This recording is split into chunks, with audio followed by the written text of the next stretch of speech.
अस्सलाम वालेकुम dear students, उम्मीद है आप सब खैरियत से होंगे। तो जैसा कि आप जानते हैं एक्सरसाइज 8.2 स्टार्ट कर रखी थी। पहले 24 क्वेश्चंस हम सॉल्व कर चुके हैं। आज के इस लेक्चर में हम 25 से 30 तक सॉल्व करेंगे। इस एक्सरसाइज में हम जो टेक्निक सीख रहे हैं that is integration by parts.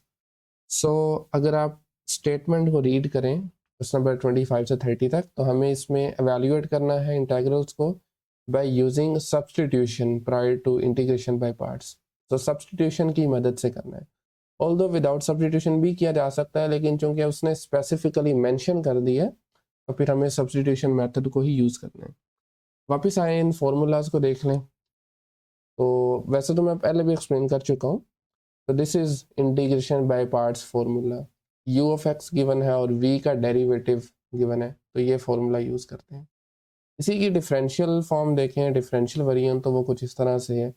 फर्क कुछ भी नहीं है। यहाँ पे v प्राइम डी एक्स की जगह पर डी वी है, राइट। तो ये बेसिक सा एक डिफरेंस है इनमें। इसको मैं एक्सप्लेन भी कर चुका हूँ अपने पिछले लेक्चर्स में, तो इसलिए ज़्यादा डिटेल में भी नहीं जाऊँगा। बहरहाल नोट कर लें, ये फॉर्मूला जो सेकंड वाला आपको नज़र आ रहा है ये हमारी यूज़ करेंगे। तो आइडिया ये होगा कि जो भी दो फंक्शंस गिवन होंगे, पहले वाले को मतलब रूल आप जानते हैं, हमने पहले किसको लेना है बाद में किसको लेना है। मैं दोबारा लिख देता हूँ, दैट इज़ आई लेट। आई का मतलब है जी inverse trigonometric functions, L stands for logarithmic, A means algebraic, T trigonometric and E exponential. इस सीक्वेंस को हमें फॉलो करना है, ठीक है। पहले वाले फंक्शन को हम यू कह देंगे, सेकंड जो फंक्शन होगा और साथ में जो भी डिफरेंशियल होगा उसे हम डी वी कह देंगे, ठीक है। और बाद में यू और वी की वैल्यू निकालेंगे, यहाँ पे सब्सटीट्यूट कर देंगे। ये बल्कि ज़्यादा आसान है, राइट। तो पहले क्वेश्चन पे आ जाए, मतलब 25 पे। अब इसमें एक ही फंक्शन गिवन है, that is e to the power of 3s+9 square root. और अब जानते हैं ऐसी सूरत हाल में हम दूसरा फंक्शन 1 लेते हैं, 1 एज एन अलजेब्रिक फंक्शन, ठीक है। तो अगर मैं इसी को री राइट करूँ, इसी इंटीग्रल को साथ में 1 भी लिख दूँ, तो सारी बात आप जानते हैं ई आई लेट में लास्ट पे आता है, तो 1 को हम पहले लेंगे। 1 को लिया, साथ में e to the power of 3s+9, ठीक है। ओके, अब 1 एज अ फर्स्ट फंक्शन है, जैसा कि पहले भी बता चुका हूँ। E to the power of square root 3s+9 as a second function है। फर्स्ट फंक्शन को, ये तो बिल्कुल मेरे ख्याल में क्लियर है ना। हम u को इसमें क्या लेंगे, 1 लेंगे, और v को, बल्कि v को नहीं डी वी को हम ले रहे होंगे e to the power of square root 3s+9 साथ में ds। इस चीज़ को समझना है आपने, ठीक है। यहाँ से v की वैल्यू जो कि आसानी से फाइंड की जा सकती है, आपको इंटीग्रल अप्लाई करना है, तो v बराबर आ जाएगा इंटीग्रेशन ऑफ दिस। लेकिन इसकी इंटीग्रेशन आसान नहीं है, अगर आपको पता हो तो। ये इंटीग्रेशन करना 3s+9 स्क्वायर रूट की, इसको पॉसिबल नहीं आप कह सकते हैं, ठीक है। इस वजह से पहले हम अपने इस फंक्शन को, एक्सपोनेंशियल को, स्टैंडर्ड फॉर्म में लेके आएंगे। ये मैंने आपको थोड़ा सा एक्सप्लेन इस वजह से किया था। अभी के लिए इसको मैं कर रहा हूँ रिमूव यहाँ से, और अपने इस फंक्शन में एक तो सब्स्टिट्यूशन हमने जो करनी है, उसके अलावा एक और कर रहा हूँ। मैं यहाँ पे लिख देता हूँ जी, let x is equal to square root 3s+9, ठीक है। अब यहाँ से हमें dx भी चाहिए होगा, क्योंकि ds को भी तो dx में लेके जाना है ना। डेरिवेटिव लेंगे। अगेन डेरिवेटिव थोड़ा सा मुश्किल हो जाएगा अगर आप ऐसे ही लेंगे, तो उसका आसान तरीका ये है कि आप दोनों तरफ स्क्वायर अप्लाई करें। राइट साइड पे स्केयर और स्केयर रूट कैंसिल हो जाएंगे, तो आपके पास बचेगा x square is equal to 3s+9। अब आसान हो गया। अब अगर आप इसको डिफरेंशियल अप्लाई करते हैं, डी एक्स स्केयर का डेरिवेटिव इट इज़ 2x, साथ में dx आ जाएगा 2x dx, और इसकी जो राइट साइड है वहाँ पर 3 कांस्टेंट है, बट वेरिएबल के साथ है, तो 3ds, और 9 का डेरिवेटिव 0 हो जाएगा। अब हमें चूंकि ds की वैल्यू चाहिए, यहाँ पर 3ds है, तो कोई इशू नहीं है, 3 को इधर ले आए, डिवाइड हो जाएगा, तो ये बन जाएगा 2/3x dx is equal to ds। लें जी, अब हम अपने वेरिएबल को s से x में लेके जा सकते हैं। वैसे 1 लिखने की ज़रूरत नहीं है यहाँ पर, वो मैंने इसलिए लिखा था क्योंकि आपको मैंने एक्सप्लेन करना था। ओके, चलें जी, अब इंटेग्रल ई की पावर में आ जाएगा x और ds की जगह पर 2/3x dx, ठीक है, dx। अब बेसिक फंक्शंस हो गए, यानी फंक्शंस और फंक्शन नहीं रहे। यहाँ पे ये फंक्शन का फिर फंक्शन आ रहा था ना कंपोजिशन की फॉर्म में, अब ये अपनी स्टैंडर्ड फॉर्म्स में आ चुके हैं। तो अब हम सब्स्टिट्यूशन की मदद से और इंटीग्रेशन बाय पार्ट्स की मदद से इंटीग्रेट करेंगे। तो x फर्स्ट फंक्शन होगा, e to the power of x as a second function होगा। अगला जो काम है वो आपने समझना है, वो आज का मेन काम जो हम करने जा रहे हैं। तो आपने इस फॉर्म में लाने के बाद अगर ज़रूरत हो, बाज़ का ज़रूरत नहीं भी होती, तो आपने u को जो फर्स्ट फंक्शन है उसको x ले लिया, ठीक है, इसका डेरिवेटिव डिफरेंशियल लेंगे तो du बराबर आ जाएगा dx के, ठीक है। और उसी के साथ साथ आपने dv को ले लेना है एवरीथिंग जो कि x के साथ पड़ा हुआ है, which is e power x dx, ठीक है। यहाँ से v की वैल्यू मालूम करेंगे, इंटेग्रल अप्लाई करेंगे, तो दोनों तरफ इंटेग्रल डिफरेंशियल चलें लिख लेते हैं, dv इंटीग्रेशन ऑफ 1 और राइट साइड पे e की पावर x की इंटीग्रेशन। और आप जानते हैं e की पावर x की इंटीग्रेशन यही होती है, 1 की इंटीग्रेशन होगी variable of integration which is equal to e power x, ठीक हो गया। अब आपने ये फॉर्मूलाज में वैल्यूज़ लगा देनी है। फॉर्मूला हमारे पास क्या था, एज वी नो दैट, लिख लेना है आपने, integral u dv is equal to u times v minus integral of v du, ठीक है। ये क्या चीज़ है, ये इंटीग्रेशन बाय पार्ट्स का डिफरेंशियल वेरिएंट है। सारी वैल्यूज हमारे पास मौजूद हैं, जस्ट सब्स्टिट्यूट करनी है। u की जगह पे x आ गया, v की जगह पर उसकी value e to the power of x आ गई, और v की जगह पे अगेन e पावर x, और du की जगह पर दिस वन dx आ गया, राइट। और अब आप जानते हैं e की पावर x की इंटीग्रेशन क्या होती है, ये यही आ जाता है दोबारा, तो आपके पास आंसर आएगा। बाय द वे इसमें एक चीज़ हम भूल रहे हैं गालबन, हाँ, अच्छा, एक्चुअल फंक्शन तो हमारे पास ये वाला था ना, तो इसमें 2/3 भी साथ में आ रहा है। हाँ, एक चीज़ इसमें जो हम मिस कर रहे हैं, एक मिनट सिर्फ, दिस इज फॉर्मूला, चलें ठीक है, एक मिनट सर, ठीक है। अब बेसिकली वो फॉर्मूला था, अप्लाई करने से पहले मैं ज़रा एक मरतबा जो हमारा इंटेग्रल है जिस पर हमने ये फॉर्मूला अप्लाई करना है वो भी लिख लूँ। तो दैट इंटेग्रल इज बेसिकली 2/3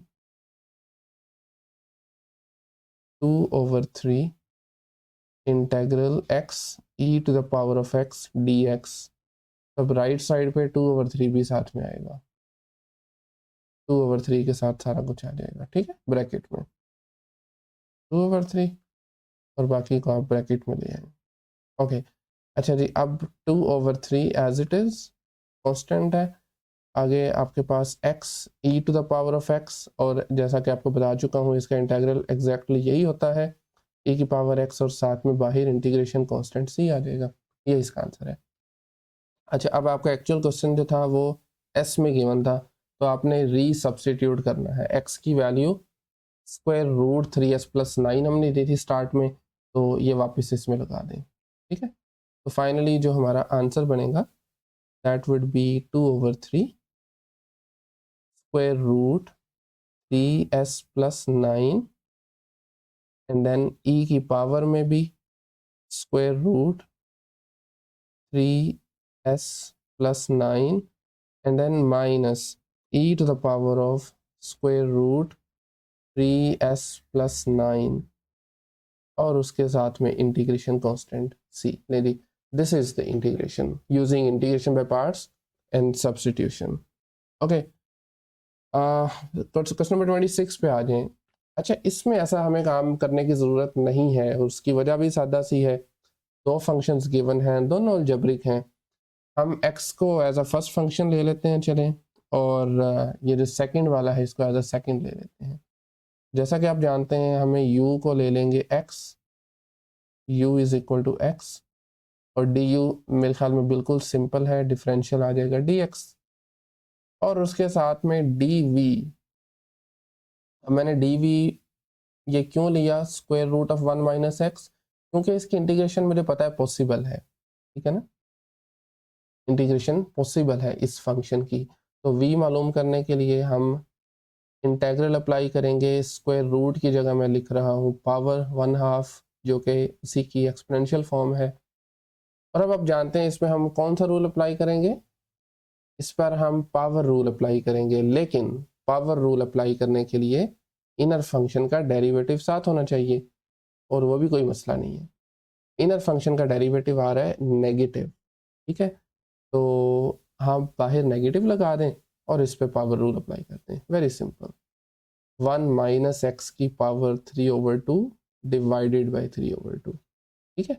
तो यहाँ से v बराबर किसके आ जाएगा, v आपके पास बराबर आ जाएगा -2/3 1 माइनस एक्स की पावर 3/2। ले जी, अब हम इस पर integration by parts differential variation apply करेंगे, और इसमें मज़े की बात यह है कि आपके पास लिमिट्स भी गिवन है, और चूंकि u को हमने x लिया हुआ है, ठीक है, हम अपना फंक्शन दरअसल u से x से u में लेके जा रहे हैं, और उसके अलावा बाद में v में लेके जा रहे हैं। तो बहरहाल इसमें लिमिट्स चेंज नहीं होंगी। जब x 0 था आपके पास u भी 0 होगा, x 1 था और u भी 1 होगा। एक और चीज़ मैं आपको बता दूं, चूँकि v भी साथ में आ रहा है तो कंफ्यूज नहीं होना आपने। मसला ये है कि जब आपने एट द एंड अपना जो फंक्शन लिखना है, मतलब फार्मूला अप्लाई करने के बाद, वो भी x में ही होगा, ठीक है, तो इस वजह से कंफ्यूज होने की ज़रूरत नहीं है। अच्छा जी, तो हमारा जो एक्चुअल फंक्शन है दैट इज़ 0 से लेकर 1 तक, 0 से लेकर 1 तक x square root 1 minus x d x किसके बराबर आएगा, ये u multiply by v। u क्या है, x है, और v क्या है, v इज -2/3 1 माइनस एक्स की पावर 3/2। और इस सारे पे आपने लिमिट्स भी लगानी है विच इज़ 0 से लेकर 1 तक। फिर होता है माइनस, ये फॉर्मूला लगा रहा हूँ मैं, इंटेग्रल अगेन लिमिट्स 0 से 1 तक, integral of v, v is -2/3 1 minus x to the power of 3/2, साथ में du आता है, du बराबर है dx के। लें जी, ओके, लिमिट्स लगाने से पहले हम इसको थोड़ा अरेंज कर लेते हैं। सो ये आ जाएगा -2/3 x 1 माइनस एक्स की पावर 3/2, ठीक है, और उसकी लिमिट्स में एक मरतबा फिर लिख रहा हूँ 0 से लेकर 1 तक। अब आगे देखिए, माइनस माइनस प्लस, और 2/3 को मैं बाहर लिख देता हूँ, और अंदर देखें फिर से पावर रूल अप्लाई हो रहा है, और पावर रूल में अगेन वही सेम काम करना है। नेगेटिव एक्स है, डेरिवेटिव -1 बनेगा, तो इस वजह से आप क्या करेंगे, इसमें नेगेटिव बाहर भी लिखना पड़ेगा। सो नेगेटिव मैं बाहर लिख देता हूँ, पॉजिटिव ये फिर नेगेटिव आ जाएगा, पावर में एक ऐड करेंगे 3/2 में, 1 माइनस एक्स की पावर आ जाएगी 5/2, और इसी से डिवाइड भी कर देंगे कि 3/2 में ऐड किया ना एक, तो 5/2 आ गया, नीचे भी 5/2, और इसकी इंटीग्रेशन लिमिट्स 0 से लेकर 1 तक, ठीक है।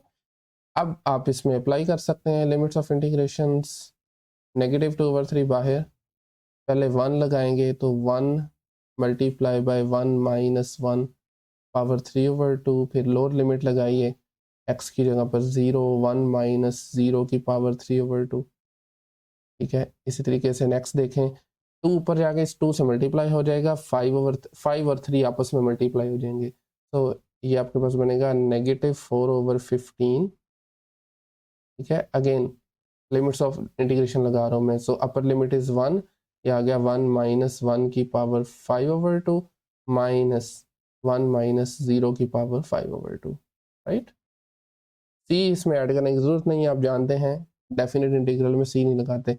अच्छा जी, ये -2/3, उसके बाद देखें ये 1 माइनस 1 0 हो जाएगा, 0 इस सारे को ख़त्म कर देगा, और दूसरे में तो वैसे 0 है, 0 मल्टीप्लाई एवरीथिंग इज 0, ये सारा कुछ 0 हो जाएगा। एंड देन -4/15 यहाँ पर भी नोटिस करें 1 माइनस 1 0, ये टर्म खत्म, -1 की पावर 5/2, सो ये 1 ही आ जाएगा। इनफैक्ट नेगेटिव चूंकि बाहर है तो वो बाहर आ जाएगा। सो माइनस माइनस होता है जी प्लस, 4/15 इज द आंसर। ठीक, ये था क्वेश्चन नंबर 26। 27 पे आ जाए। अगेन हमारे पास ये जो क्वेश्चन है that is definite integral. x इसमें फर्स्ट फंक्शन है और टेन स्केयर x इसमें जो सेकंड फंक्शन यूज हो रहा है। ठीक है, तो वंस अगेन हम एज्यूम करेंगे, अगर आप वो फोर नोटिस करें ना, वो जो आई लेट को, तो ए अलजेब्रिक पहले ही आ रहा है, टेन स्केयर बाद में आ रहा है, तो u को अगेन हम x ले लेंगे और यहाँ से सीधा सीधा डिफरेंशियल du dx आ जाएगा, जबकि dv को हम लेंगे tan square x dx, tan square x dx। Integral apply कीजिए दोनों तरफ, तो इंटेग्रल dv is equal to integral tan square x dx। ठीक है, लेफ्ट साइड पर तो सिंपल है ना, ये 1 की इंटीग्रेशन v होगी, जो भी आप यूज कर रहे हैं वो I mean variable of integration. ठीक है, बाकी टेन स्केयर की इंटीग्रेशन के लिए हमें थोड़ी वर्किंग करना पड़ेगी, और इसको आप लिख सकते हैं sine square over cos square, ऐसे ही है ना, रेशियो होती है साइन और कोस की। अगेन इसमें थोड़ा सा मजीद हमें ये करना पड़ेगा, वैसे तो इसके एक से ज़्यादा तरीके हैं, कई तरीके हो सकते हैं इंटीग्रेशन की, बट आप यूं कीजिए कि साइन स्केयर को कोस स्केयर में चेंज करें। वो रूल आपको अगर याद हो, पैथागोरियन आइडेंटिटीज आपने पढ़ रखी हैं पिछली क्लासेस में, sine square plus cos square 1 होता है, तो साइन स्केयर बराबर आ जाएगा 1 माइनस कोस स्केयर के divided by cos square x. ठीक है, अब अलग-अलग इसको डिवाइड कर दें, 1/कोस स्केयर अलग आ जाएगा। एक काम कर रहा हूँ मैं, डायरेक्ट लिख रहा हूँ 1/कोस स्केयर की जगह मैं लिख रहा हूँ सीकेंट स्केयर एक्स, क्योंकि वो रेसिप्रोकल है ना, सीकेंट और कोस रेसिप्रोकल हैं एक दूसरे के, और cos square over cos square 1 आ जाएगा। और अब ये बिल्कुल सिंपल हो गया, v बराबर आ जाएगा सीकेंट स्केयर की इंटीग्रेशन होती है टेंजेंट एक्स, क्यों? क्योंकि टेन का डेरिवेटिव सीकेंट स्केयर है, राइट, और 1 की इंटीग्रेशन आप जानते हैं this is variable of integration जो कि x है। ले जी, u भी आ चुका है, v भी आ चुका है, du भी आ चुका है। फॉर्मूला मैं दोबारा लिख देता हूँ, फॉर्मूला हमारे पास जो डिफरेंशियल वेरिएंट है that is u dv is equal to u multiply by v minus integral v du। ठीक है, अब हमारा फंक्शन वापस आ जाए ऊपर, लिमिट्स भी हैं 0 से लेकर π/3, फंक्शन है x और उसके साथ में टेन स्केयर x dx। तो u जैसा कि बता चुका हूँ x है, v की वैल्यू है जी टेंजेंट x माइनस x, और उसके साथ में इंटेग्रल ऑफ v क्या है, टेन x माइनस x। ठीक है, टेन x माइनस x, साथ में du है, du की जगह हम लिखेंगे dx। अच्छा, एक चीज़ आपने नहीं भूलनी, this is definite integral, limits भी आएंगी साथ में 0 से लेकर π/3, एंड अगेन यहाँ पर भी 0 से π/3।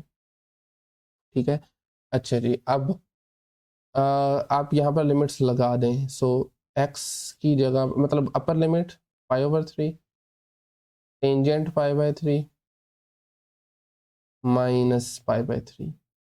ठीक है, माइनस लोअर लिमिट में 0 है, चूंकि बाहर 0 है तो खैर सारा कुछ 0 हो जाएगा, लेकिन इसको हम अगले स्टेप में करेंगे, टेन 0 माइनस 0। ठीक है, अच्छा एक काम करते हैं, स्पेस थोड़ी सी कम है तो चलें जी, ठीक हो गया। Okay, so 0 multiply by tangent 0 आ गया। अब आ जाए अपने दूसरे इंटीग्रल पे, टेन एक्स की इंटीग्रेशन करनी है हमें और उसके साथ साथ x की इंटीग्रेशन करनी है। हाँ जी, कैसे करते हैं जी टेन एक्स की इंटीग्रेशन? फॉर्मूला वैसे तो इसका हमारे पास मौजूद है, टेन को आप लिखें साइन ओवर कोस, कोस का डेरिवेटिव ऊपर मौजूद है, नेगेटिव साइन, तो वो फिर नेचुरल लॉग आ जाएगा। ये फॉर्मूलाज आपको याद होने चाहिए इस लेवल पे, तो इसी वजह से मैं ये डायरेक्टली कर देता हूँ। टेन की इंटीग्रेशन होती है जी natural log of cosine x. ठीक है, ये एब्सोल्यूट वैल्यू इसलिए लगा रहा हूँ, लॉग फंक्शन नेगेटिव नंबर्स के लिए, बल्कि 0 के लिए भी डिफाइन नहीं है। ठीक है, माइनस एक्स स्क्वायर ओवर 2। ठीक हो गया। और इस सारे के ऊपर मतलब 0 से लेकर π/3 आ जाएगा। हाँ जी, टेंजेंट π/3 किसके बराबर होता है? टेंजेंट π/3 को हम tan 60 डिग्री भी कह सकते हैं। तो लीजिए जी, ये बराबर होता है √3 के माइनस, सॉरी एक मिनट, -π/3। और दूसरा वाला अगर आप देखें तो 0 से, चूंकि सारा कुछ मल्टीप्लाई हो रहा है तो एवरीथिंग बिकम्स 0। यहाँ पर माइनस से मल्टीप्लाई करें, साइंस आपके चेंज हो जाएंगे तो प्लस आ जाएगा। बल्कि इसी के साथ चलें एक बार मैं लिख देते हैं। Natural log of cosine x -x²/2 और लिमिट्स हैं 0 से π/3, राइट। अच्छा जी, अब इसको ऐसे ही आने दें नीचे, π/3 √3 -π/3, और उसके बाद अब आप लिमिट्स लगा दें। अपर लिमिट इस π/3, सो ये आ जाएगा नेचुरल लॉग ऑफ कोसाइन π/3 -π/3 का स्क्वायर डिवाइडेड बाय 2। और इसी तरीके से, अच्छा ये सॉरी प्लस है, दिस इज पॉजिटिव, क्योंकि माइनस से मल्टीप्लाई किया था ना, सारा कुछ पॉजिटिव हो जाएगा। खैर ये पॉजिटिव है। लोअर लिमिट लगाइए, सो ये है natural log of cosine 0 plus natural log, oh sorry natural log नहीं है, 0²/2, 0²/2, ठीक है। तो ये π/3 और साथ में √3 -π/3, ये एज इट इज। अच्छा जी, उसके बाद देखिए ज़रा, नेचुरल लॉग ऑफ कोसाइन π/3 है। कोसाइन π/3 आप जानते हैं दिस इज √3, तो ये आ जाएगा नेचुरल लॉग ऑफ √3, ठीक है। एंड इसके बाद हमारे पास π/3 का स्क्वायर है, पाई का स्क्वायर डिवाइडेड बाय 9, 3 का स्क्वायर 9 आ जाएगा, और नीचे 2 भी है, तो अगर मैं डायरेक्ट लिखूं तो π²/18 आ रहा है। नहीं जी, ये आंसर है। बाकी मजीद अगर आप इसको चाहें तो इसमें बिल्कुल सिंप्लीफिकेशन पॉसिबल है, बिल्कुल पॉसिबल है। आप π/3 को मल्टीप्लाई करें तो ये आ जाएगा π/3 √3 -π²/9 plus natural log of √3। Cosine π/3 था, तो ये बिल्कुल नेचुरल लॉग ऑफ √3 ही बन रहा है। बिल्कुल ठीक है।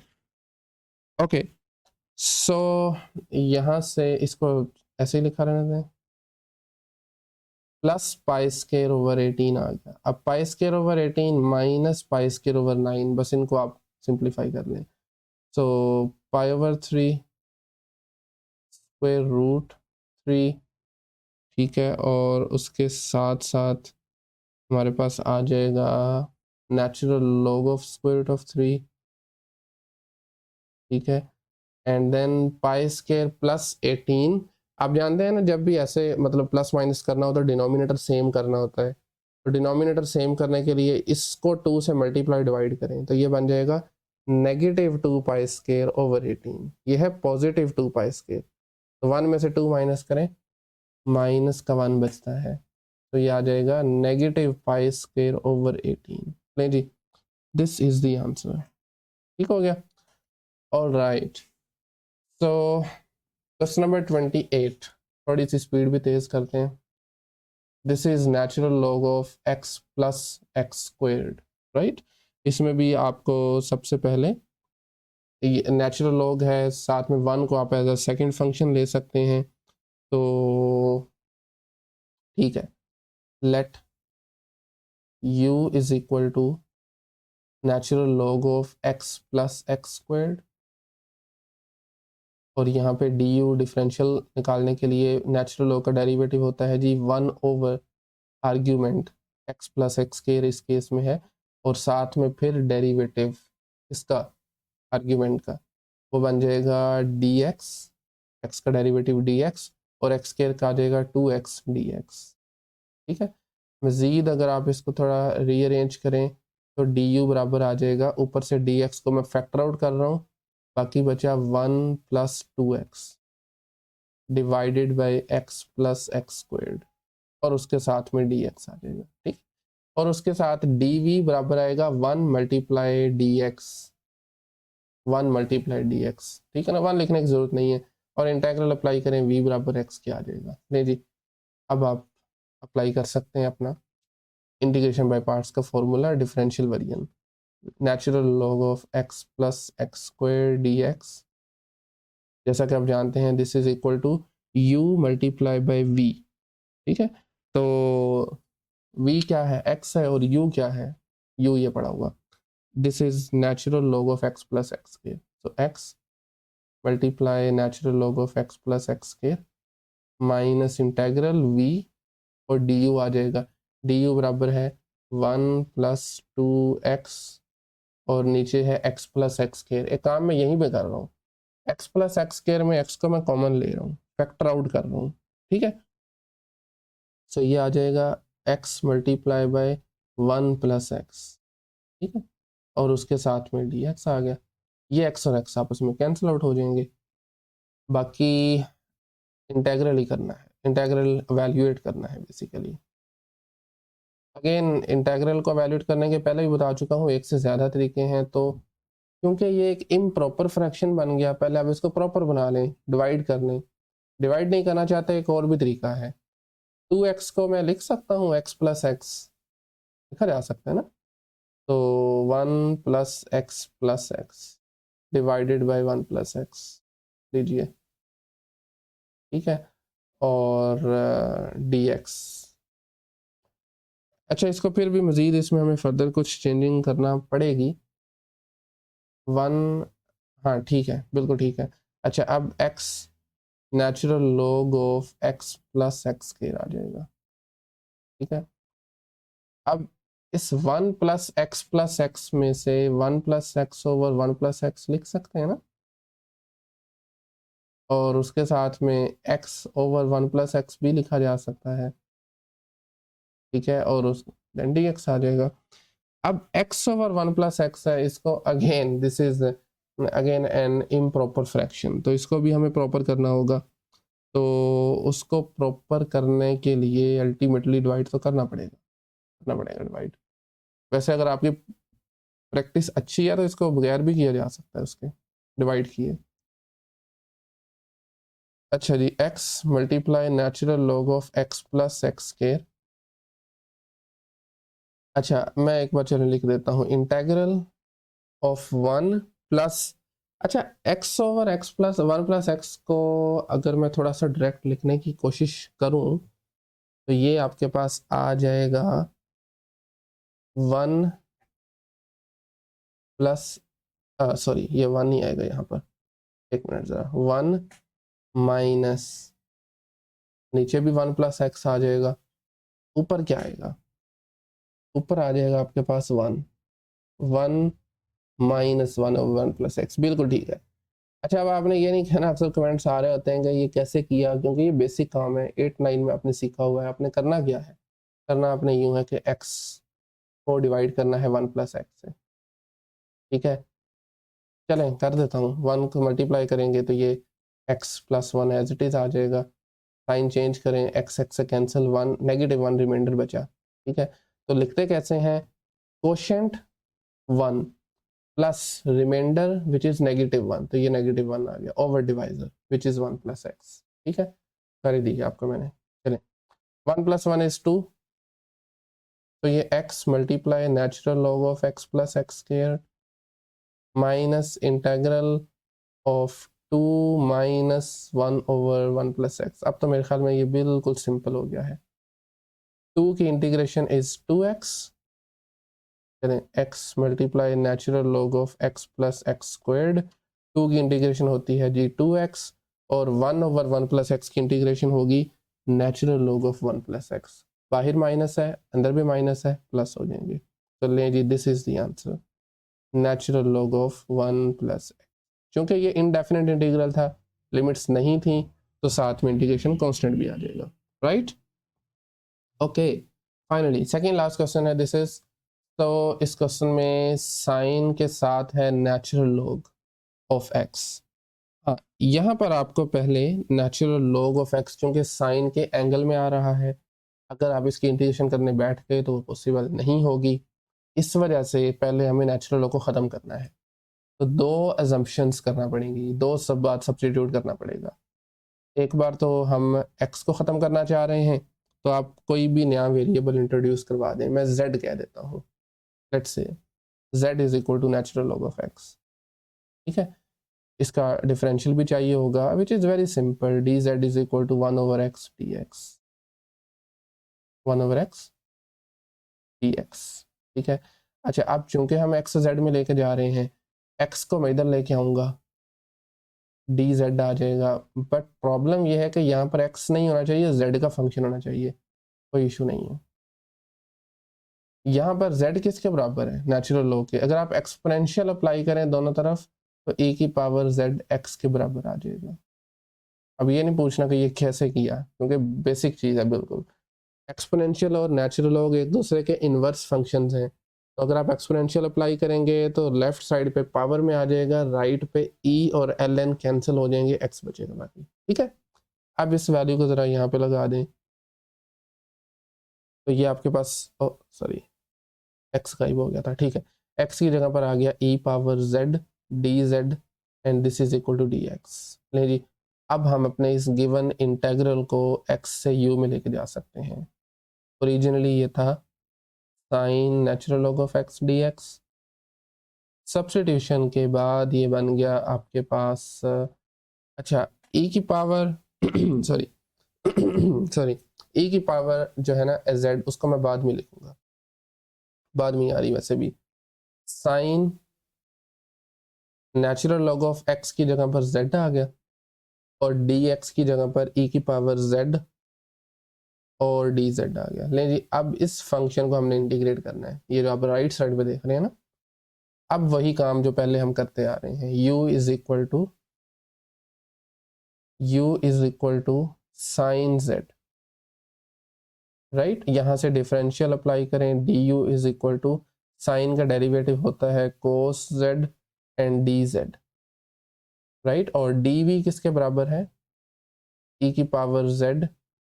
एक मिनट ये मैं क्या कर रहा हूँ, ये x नहीं है, दिस इज dz, सॉरी वही तो हमने ख़त्म करना था, दोबारा लगा दें, फ़ायदा क्या है। e की पावर z के साथ dz आ रहा है, ठीक है ना, बिल्कुल ठीक है। अच्छा अब dv किसके बराबर है जी, e पावर z dz के। यहाँ से v की वैल्यू मालूम करना कोई मुश्किल काम नहीं है, इंटेग्रल अप्लाई कर दें on both sides of course. e power z dz, e power z integral same आ जाएगा, 1 का इंटेग्रल होता है v। अच्छा एक चीज़ की आपको गारंटी करता हूँ, आप कहीं से भी लेक्चर्स देखें यूट्यूब पर, बल्कि इवन आपके टीचर्स भी आपको इस मेथड से शायद ना करवाएं, राइट। बट जो आपकी स्टेटमेंट है क्वेश्चन की, उसके अकॉर्डिंगली यही मेथड है इसका। ऑल्दो विदाउट सब्स्टिट्यूशन भी पॉसिबल है, ऐसा नहीं है कि पॉसिबल नहीं है, वो भी पॉसिबल है, लेकिन चूंकि उसने स्पेसिफिकली मेंशन किया हुआ है कि आपने सब्स्टिट्यूशन को यूज़ करना है इंटीग्रेशन बाय पार्ट्स के साथ, इस वजह से इनको इसी मेथड से ही सॉल्व करना है आपको, ठीक है। अच्छा तो ऑल्दो थोड़े से लंबे ज़रूर लग रहे हैं क्वेश्चन आपको, लेकिन उसने जो कि मेंशन किया हुआ है, तो इसके बाद फिर रीजनिंग बनती नहीं है कोई, क्यों पुराने वाले मेथड से हम सॉल्व नहीं कर रहे। खैर, तो एक्चुअल फंक्शन हमारे पास क्या था, u v की वैल्यूज आ चुकी हैं, हमने इंटेग्रल करना है अप्लाई, इंटीग्रेट करना है sine z e power z को, ठीक है। तो u और v, u is sine z and v is, एक मिनट ज़रा, ये मैंने क्यों लगाया साथ dz, ये नहीं आएगा, कोर्स नहीं आएगा। अच्छा v की जगह पर आ गया e की पावर z, फिर minus integral of v which is e power z, और उसके साथ में आपके पास आ जाएगा du which is cosine z dz, ठीक है। अब मज़े की बात है, इस क्वेश्चन को मैंने आपको खुद इस मेथड से करवा रहा हूँ, उसकी एक वजह है, ताकि आपको अंदाज़ा हो कि ये एक इनफाइनाइट लूप में चला जाएगा। आप फिर से इस पे इंटीग्रेशन पे पार्ट्स अप्लाई करेंगे, ये e की पावर z साइन z आ जाएगा, ठीक है। तो आपने मेथड अगेन सेम है, आप इसको दोबारा से सब्स्टिट्यूट करें, सेम यही काम करें, u v की जगह वेरिएबल बेशक कोई और यूज़ कर लें, तो आपके पास दोबारा से e की पावर z साइन z आ जाएगा। एक और चीज़ मैं आपको बता दूं, पिछले लेक्चर्स में ही हमने क्वेश्चन नंबर 21 जो किया है वो एग्जैक्ट सेम क्वेश्चन था, क्वेश्चन नंबर 21 को अगर आप नोटिस करें तो वो था e की पावर थीटा साइन थीटा। तो आप फिर से सेम मेथड जो हमने वहाँ पर यूज़ किया था अप्लाई कर सकते हैं। इसलिए टाइम चूँकि ऑलरेडी हमारा काफ़ी हो चुका है, 35 मिनट्स प्लस हो गए हैं, तो इसलिए मैं डायरेक्टली इसका आंसर लिख रहा हूँ। अगर आप मुझे कहते हैं तो मैं कर देता हूँ, इशू नहीं है। देखें ना, साइन जेड ई की पावर जेड आ गया। अब यहाँ पर आप इंटीग्रेशन वही वाला दोबारा से लगा लें, इंटीग्रेशन बाय पार्ट्स बेशक अप्लाई कर लें, चाहे तो दोबारा से ये वाला मेथड भी लगा लें, ठीक है, इट्स अप टू यू। तो ठीक है, हम इंटीग्रेशन बाय पार्ट्स ही लगाते हैं। यहाँ पर e की पावर z को आपको पता है एज अ सेकंड फंक्शन हम यूज़ करना है, cos को फर्स्ट फंक्शन यूज़ करना है, तो ये cos z आ जाएगा। e की पावर z की इंटीग्रेशन एज इट इज़ आ गई, माइनस e की पावर z की इंटीग्रेशन एज इट इज़ आ गई, और cos का डेरिवेटिव इज़ नेगेटिव साइन, ठीक हो गया, और साथ में डी जेड आ गया। और आपको याद हो क्वेश्चन नंबर 21 में हमने अज्यूम किया था कि ये आई के बराबर ले लें आप, ठीक है ना भी लें तो ऐसे फ़र्क तो नहीं पड़ता, आई से ज़रा थोड़ा सा जल्दी हो जाता है, काम आसान हो जाता है, ठीक है। साइन जेड और ई की power Z, by the way ये अलग अलग है, याद रखना है। उसके बाद क्या है जी, कोस जेड मल्टीप्लाई ई की पावर जेड, फिर this minus and this minus, सारे मल्टीप्लाई हो गए, माइनस ही आएगा। साइन जेड में पहले लिख रहा हूँ, ई की पावर जेड में बाद में लिख देता हूँ, ठीक है। इसको अब आप लेके आए ज़रा लेफ्ट साइड पे, लेफ्ट साइड पे ऑलरेडी ही पड़ा हुआ है पहले ही, मैं कॉपी कर रहा हूँ यहाँ से, ठीक है। इसको भी लेफ्ट पे लेके आएंगे, प्लस का हो जाएगा तो 2 टाइम्स बन जाएगा, 2 मरतबा हो जाएगा ना, तो ये आ जाएगा 2 times integral sine z e की power z d z of course is equal to, यहाँ से ई की पावर जेड कॉमन निकाल लें, बाकी बचेगा sine z minus cos z, और जाहिर बात है साथ में इंटीग्रेशन कांस्टेंट भी आ जाएगा। इसको आप सी प्राइम कह दें फॉर नाउ। 2 से डिवाइड करें दोनों तरफ, तो आपके पास आ जाएगा ई की power z over 2 sine z minus cosine z plus c prime over 2 भी आएगा ना, मेरी बात है। अच्छा, अब आपका आंसर होना चाहिए ओरिजिनल वेरिएबल एक्स में, तो उसके लिए री सब्सटीट्यूट करें, एक्स की जगह पर, सॉरी जेड की जगह पर उसकी value natural log of x आ जाएगी। तो बस आपने जेड की जगह पे नेचुरल लॉग ऑफ एक्स लगा देना है, तो ये आपके पास बन जाएगा e की power natural log of x over 2 sine natural log of x, sorry sine natural log of x minus cosine natural log of x, एक मिनट ज़रा, ठीक है, minus cosine natural log of x, और c prime over 2 constant ही होगा ना, तो हम इसको c कह देते हैं। e और नेचुरल लॉग आपस में कैंसिल हो जाएंगे, इनवर्स फंक्शन एक दूसरे के, तो x बचेगा, x over 2 sine natural log of x minus cosine natural log of x, this is the answer, and of course plus c भी आएगा साथ में। एक बार दोबारा देख लूँ, हमने एज्यूम जो किया था z को यही था, नेचुरल लॉग ऑफ x ही था, बिल्कुल ठीक है, ठीक है, okay lady, this is the answer. And finally इस लेक्चर का लास्ट क्वेश्चन है, इसमें भी हमें पहले ज़रा इसको स्टैंडर्ड फॉर्म में लिखना है। नेचुरल लॉग ऑफ जेड का स्केयर है, तो नेचुरल लॉग ऑफ जेड के स्केयर को हमें, एक मिनट पिछला क्वेश्चन का आंसर दोबारा देख लूँ, नेगेटिव आ रहा है कोसाइन के साथ, ठीक है, ठीक हो गया। नहीं, फाइनली लास्ट क्वेश्चन है, this is z multiply natural log of z का स्केयर, ठीक है। अगेन इसमें अगर आप नेचुरल लॉग ऑफ z का स्केयर dz को dv लेते हैं तो v मालूम करना आसान नहीं होगा नेचुरल लॉग ऑफ z के स्केयर में, तो पहले हम इसको ज़रा स्टैंडर्ड वे में लिखना है। तो असल वाली सब्सटीट्यूशन से पहले एक और सब्सटीट्यूशन करते हैं, मैं x को ले लेता हूँ नेचुरल लॉग ऑफ z, ठीक है। यहाँ से ज़ाहिर बात है हमें सारा कुछ नेचुरल लॉग से, सॉरी z से x में लेके जाना है, तो x is equal to natural log of z था। अगर आप यहाँ से वैल्यू मालूम करना चाहें z की, तो वो e की पावर x आ जाएगा, इन्वर्स है ना एक दूसरे के, और डी एक्स मालूम करना चाहें तो इसी का डिफरेंशियल लीजिए, डी एक्स बराबर आ जाएगा 1/z dz। क्या ख्याल है? और बिल्कुल ठीक है। अब dz/z है, याद रखिएगा, is equal to d x के, बट हमें dz की वैल्यू चाहिए, z को इस तरफ ले आए, बट z को हम इस तरफ नहीं लाएंगे, z की जो वैल्यू है e की पावर x वो हम इस तरफ लेके आएंगे। तो चले मैं यहीं पे कर देता हूँ, dx बराबर आ जाएगा 1/e की power x dx, sorry dz। और अब e की पावर x इधर डिवाइड हो रहा है, इधर आके मल्टीप्लाई हो जाएगा, सो ये आ जाएगा e की power x dx is equal to dz। अब हम अपने गिवन इंटेग्रल से जो कि z में है x में शिफ्ट हो सकते हैं। नेचुरल लॉग ऑफ z का square dz is equal to z की जगह पर उसकी वैल्यू e पावर x आ गई। Natural log of z square की जगह पर आपके पास आ जाएगा, या एक और वैसे काम भी किया जा सकता था, खैर ठीक है। नेचुरल लॉग ऑफ z की जगह पर x आ गया तो x का स्क्वायर, और dz की जगह पर e की पावर x dx आ गया। ठीक है, लेकिन जी ये फंक्शन बना है मजीद, इसमें e की पावर x मल्टीप्लाई हो रहे हैं, बेस सेम है, इंडिसेस ऐड हो जाएंगे, तो ये बनेगा x square e power 2x dx। ठीक है, यहाँ पे अब आपको इंटीग्रेशन बाय पार्ट्स अप्लाई करना है। मैं चाहूँगा कि ये क्वेश्चन आप खुद करें, क्योंकि इसमें हमें 2 मरतबा इंटीग्रेशन बाय पार्ट्स यूज़ करनी है। ठीक है, तो एक मरतबा मैं सब्सटीट्यूशन वाली करूँगा, दूसरी मरतबा मैं डायरेक्ट करूँगा, पिछले क्वेश्चन में भी ऐसे ही किया था। तो अब अगेन वही काम हम शुरू से करते आ रहे हैं। Let u is equal to x squared, यहाँ से du बराबर आ जाएगा 2x पावर रूल और साथ में dx।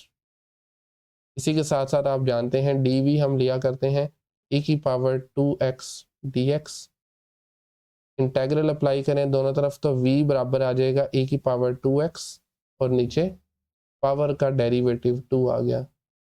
ठीक है, बल्कि नहीं, dx तो खत्म हो जाएगा ना, इंटेग्रल करेंगे तो। खैर u v की वैल्यूज आ गई हैं, अब हम अपने गिवन इंटेग्रल को सब्स्टिट्यूशन की मदद से इंटीग्रेट कर सकते हैं, which is x squared e to the power of 2x dx is equal to, आप जानते हैं u मल्टीप्लाई v होता है ना फॉर्मूला, एक्स स्क्वेयर e की पावर 2x ओवर 2, उसके बाद माइनस इंटेग्रल v की पावर 2x ओवर 2, और उसके साथ में du की वैल्यू है 2x dx, 2 से कैंसिल।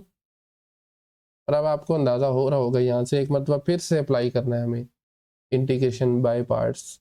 चाहें तो ये सब्स्टिट्यूशन वाले स्टेप्स यूज़ कर लें, अदरवाइज जो पहले हम फॉर्मूला जानते हैं इंटीग्रेशन बाय पार्ट्स का, चाहें तो वो लगा लें। तो अगेन x को मैं पहले लिख रहा हूँ e की power 2x as an exponential function, ये सेकंड फंक्शन यूज़ होगा। तो एक काम करते हैं, इसको बजाय के बार बार लिखने की कॉपी कर लेते हैं। लें जी, अब यहाँ पर भी मैंने आपको बता चुका हूँ ना, आप चाहें तो वो कन्वेंशनल मेथड जो हमने सीखा हुआ है, जो हम ज़्यादातर यूज़ कर रहे होते हैं, वो लगा लें, अदरवाइज सब्स्टिट्यूशन भी कर सकते हैं, तो मैं वही लगा लेता हूँ। इसमें देखें x as a first function as it is आ जाएगा e की पावर 2x की इंटीग्रेशन, e की पावर 2x ओवर 2, फिर माइनस इंटेग्रल अगेन e की पावर 2x की इंटीग्रेशन, और फर्स्ट फंक्शन का डेरिवेटिव जो कि 1 होगा, सिंपल। ठीक है, अच्छा जी, अगेन एक्स के e की power 2x over 2 as it is आ गया।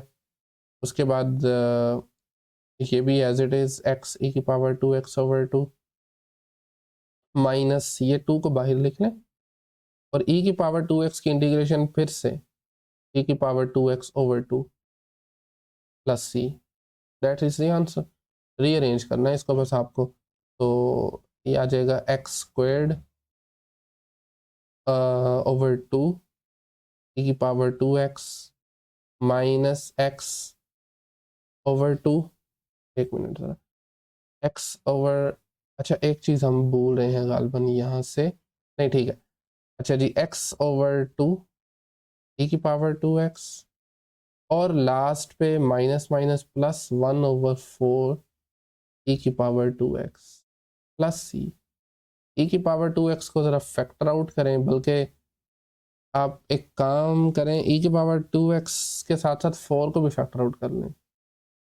e की पावर 2x डिवाइडेड बाय 4, अंदर बचेगा जी 2x स्क्वायर्ड, ठीक है ना। ये 2 नीचे था, 4 चूंकि बाहर लिखा है तो एक 2 ऊपर आ जाएगा। 2x square minus 2x plus 1, ठीक है, सारा कुछ बाहर आ चुका है तो ये 1 बचेगा।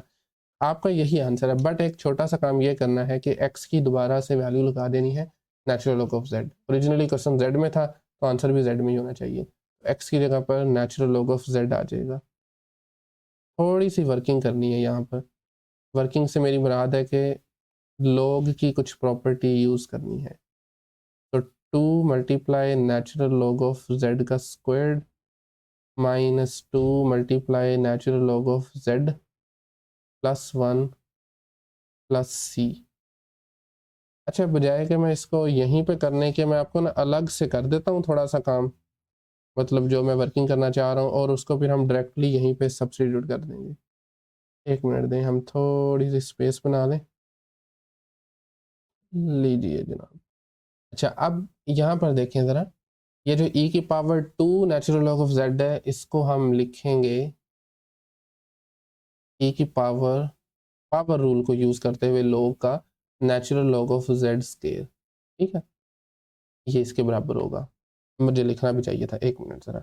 e की power 2 natural log of z के बराबर आ जाएगा e की power natural log of z square. ये 2 ऊपर पावर में चल जाएगा। अब लॉग और एक्सपोनेंशियल कैंसिल हो गए, बाकी बचा z स्क्वायर, ठीक है। इसको हमने इसके सामने ही लिखते हैं। अच्छा, अब इस सारे की जगह पे z स्क्वायर आ जाएगा और यही आपका आंसर है। तो finally z square divided by 4, और उसके साथ में ये सारा कुछ आ जाएगा। मैं बजाय के लिखने के कॉपी कर देता हूँ।